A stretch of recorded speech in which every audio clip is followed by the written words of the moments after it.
E eu fazia umas montagens de manutenção de micro, fui estudando, né? E assim, uma coisa que eu dei muito mole, criançada, escutem isso. Nunca deixem de fazer estágio. Eu fui deixar para fazer estágio no último período, foi a coisa que me matou. Me matou profissionalmente. Eu gostava muito da área, mas eu demorei muito para procurar um estágio, não tinha aquela noção. Estágio já poderia fazer no início. E eu fui começar, eu vou pular, mas falando assim, eu fui começar a trabalhar de novo com TI só em. Me formei em 2006, começar a trabalhar com TI de novo em 2011, 2012. Caramba.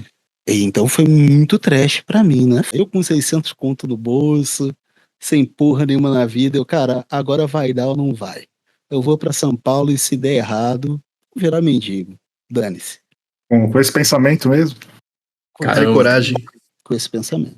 Eu não sei se é coragem, sabe? Tem muita gente que fala isso. Eu falo que é Ousadia. Loucura. Desespero. você não tem outra alternativa, né? Acho que é como funciona o mindset teu, né? É como você foca no objetivo. Você entende, cara, ou é isso ou não vai rolar. Não tem um. E se voltar pra trás? Se voltar pra trás, tá ferrado. E é um fato, né? Tem muita gente que é assim.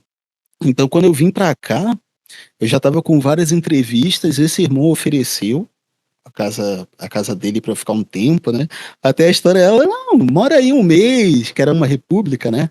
Mora aí um mês e se der errado, depois a gente vê, nem precisa pagar esse primeiro mês, mas mal ele sabia que eu tava correndo atrás de tudo.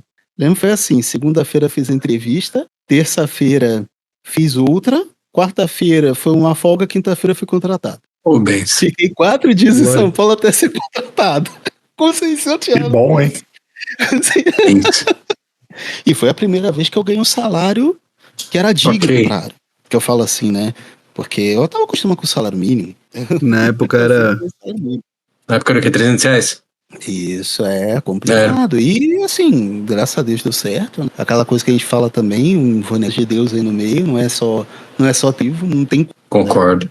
Desculpa aí pros ateus, mas porque eu sou religioso, é porque eu falo que tem coisas que você não explica. Não dá pra falar que é coincidência, porque são determinadas etapas da vida, né? Que até eu vou continuar nisso, né? Que acontece e você vê que tinha que acontecer. E por quê?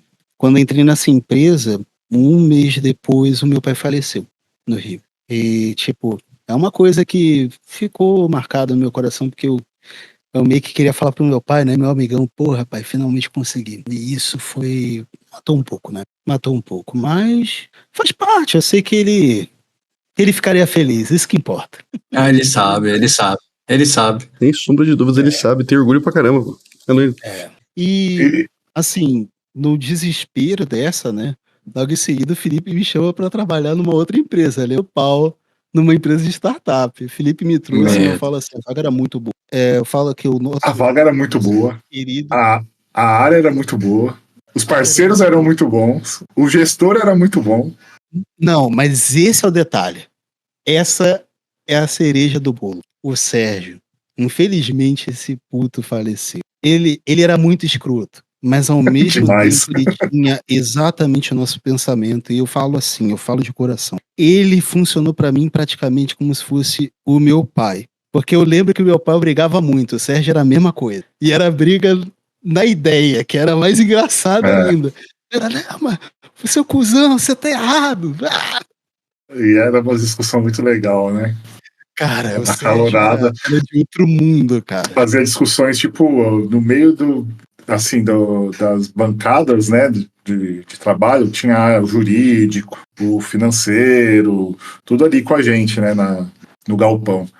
Então ali tinha o quê? Umas 100 pessoas ou mais? Não, ali, quando eu entrei já tinha 400. Acho que quando você entrou... Não, ali onde a gente estava, naquela área que a gente ficava. 200 umas pessoas. 200 pessoas. Então, era 200. Então tinha 200 pessoas ali no ambiente que a gente estava, e a gente tinha um corredor só nosso, né? Próximo, mas quando o Sérgio sentava lá na mesa dele na ponta, ia todo mundo lá em volta, e a gente discutindo, falando alto, né? E era, mas é isso, faz assim que vai dar certo. Não, faz assado. E quando deparar com aquilo? E o problema e sempre era a gente tentando resolver o problema. Sim. E o Sérgio era um cara que era assim. Além de tudo, ele era um cara que era músico também, era tecladista, adorava rock progressivo. Quando eu conversava com ele sobre Yes, Rush, Uriah Heep, Blind Guardian, era outro mundo. Stratovarius. Era outro mundo. O cara, ele astronomia, que a gente conversava muito. Cara, Ele tinha a mesma pegada da gente, né? Ele tinha uma idade, ele tinha o dobro da nossa idade, mas ele Mas era o mesmo. tinha a mesma pegada. E muita gente não vai entender isso. Muita gente vai falar hoje. Não é porque o cara falou, vou falar diferente. Mas o Sérgio era muito agressivo e tal. Mas eu entendo ele. Hoje a gente vive num mundo bloqueado. As pessoas não querem escutar. Meio A não. gente tem esse problema. Então o Sérgio, ele tinha essa fala alto mesmo. Mas tu vê que ele gostava. Se ele gostasse da pessoa, é que ele ia errar. Se ele não gostava, ele nem falava. Falava, chegava, não quero não falar coisa Sim pior. mesmo. Mas ele era assim mesmo.